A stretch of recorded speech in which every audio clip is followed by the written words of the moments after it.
Good morning, everybody. Today we're going to talk about a topic that, if it's used and understood properly, it's very important. The topic is the primary concern.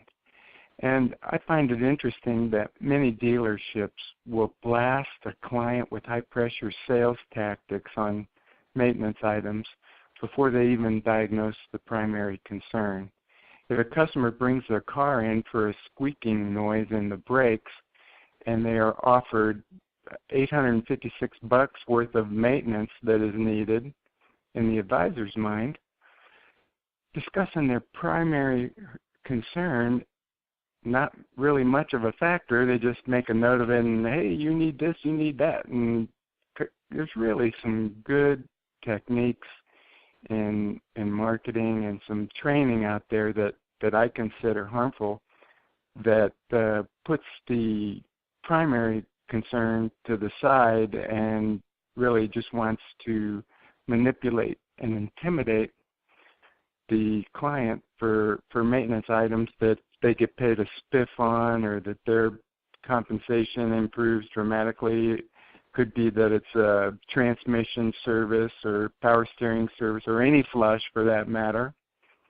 And we get all involved in when is a good time to sell people work, when is a good time to bring up what the problem is for the customer, and how do we approach that. You see, there's a balance here that needs to be understood.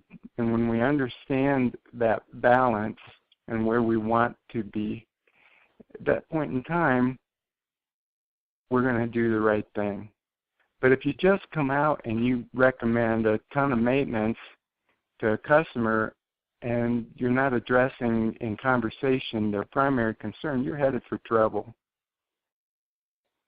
Now, everyone knows me, understands that I'm not against selling in any way. And I don't want you to misunderstand that. And sometimes in our training of advisors, we get that misunderstood because, yeah, we look at numbers. We want to know what the performance is on key performance indicators in the shop. And that might be the average labor sales or the average hours per RO or RO counts and effective labor rates and all of these different things that we look at as far as numbers go. But in essence, all of the numbers come down to really good processes. If you're getting a good result in a number, primarily I can guarantee that 8 times out of 10, that's going to be based on some really strong processes. So when we look at this, what we want is a customer that's treated in a consistent fashion so that they understand their needs and their options. Advisors should be working on feature benefit presentations. That's considered essential. And I love now that teams would get together once a week or something and role play with the staff. Feature benefit presentations should be on a weekly basis. Now, picture that. If I have gone around the United States and I've asked advisors to sell me a feature benefit, sell me a transmission service, or why should I use a road force balance? And it's amazing to me, not many ever work on feature benefit. And if you don't have a good feature benefit presentation, your chance of having a satisfied customer go down dramatically, as well as your results go down dramatically. Several years ago, a study by J.D. Power and Associates stated that 37% of individuals, when they're making an appointment, would approve recommended maintenance items at that time.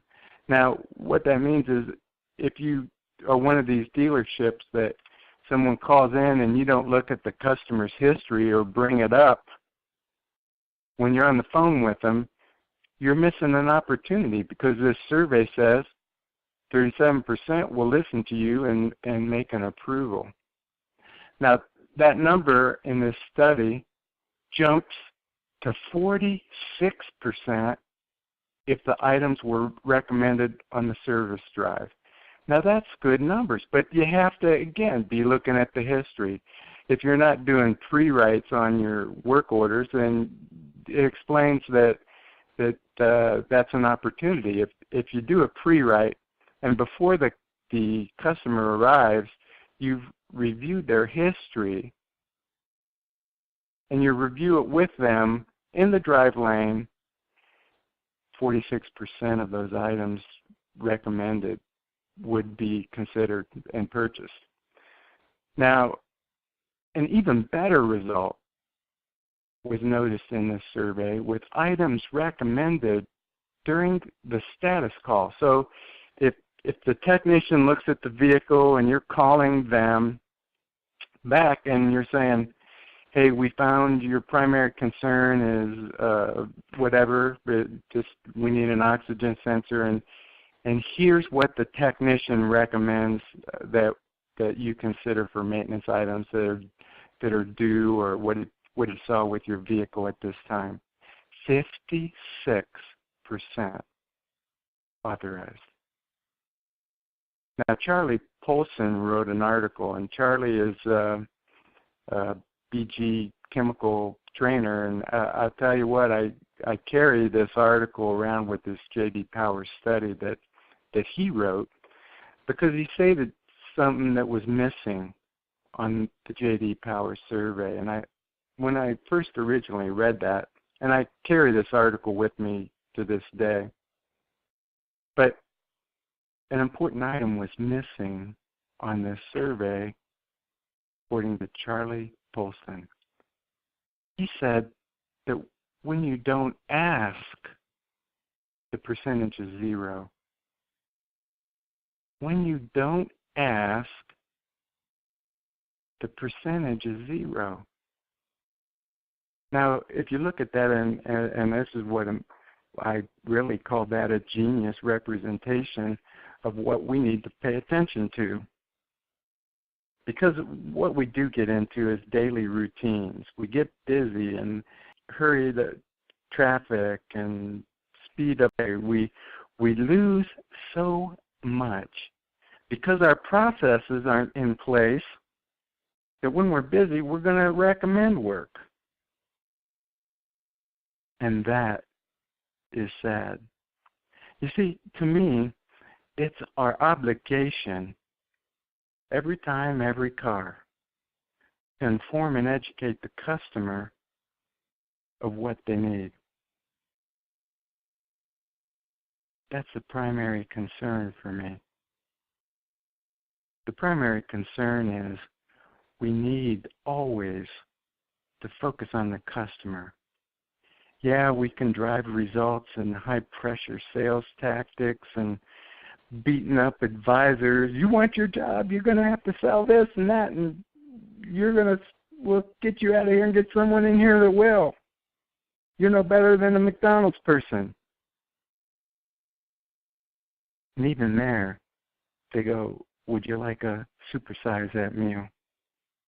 And they're getting $7-10 an hour or whatever.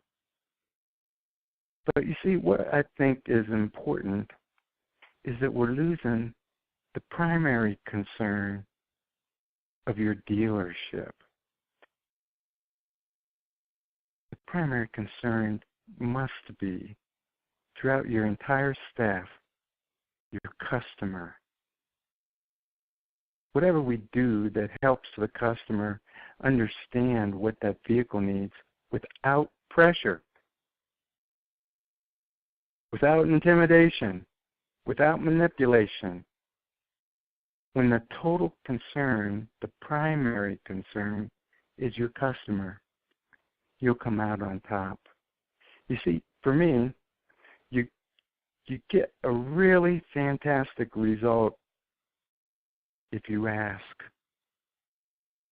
And if your numbers aren't good on labor sold per customer pay RO or gross profit margins and hours per RO. A lot of people say whatever measurement you use, if that number's not real good, look at your focus on the customer. Because you see, if you put the total focus on the number or the result and you beat people up about that, I think that number would rise some. But in that kind of an effort, your customer won't come back. They won't be there. They won't feel comfortable. And then if a woman comes in or somebody comes in and they go explain to their significant other that, oh yeah, I got this transmission flush, and they get into an argument. You didn't need that. Why did you get that done? Why didn't you call? Well, the advisor said. The person said they're supposed to know what it needs. The primary concern in your dealership always needs to be your customer. No smoke, no mirrors, just quality customer care. Thank you for your time today. Many people have asked us to have a remote site training for service managers. Proud to announce that June 11th and 12th in Cleveland, we hold this event that's been long requested. So get with us, sign up. The cost is reasonable, and we'll have a blast on June 11th and 12th up here in Cleveland.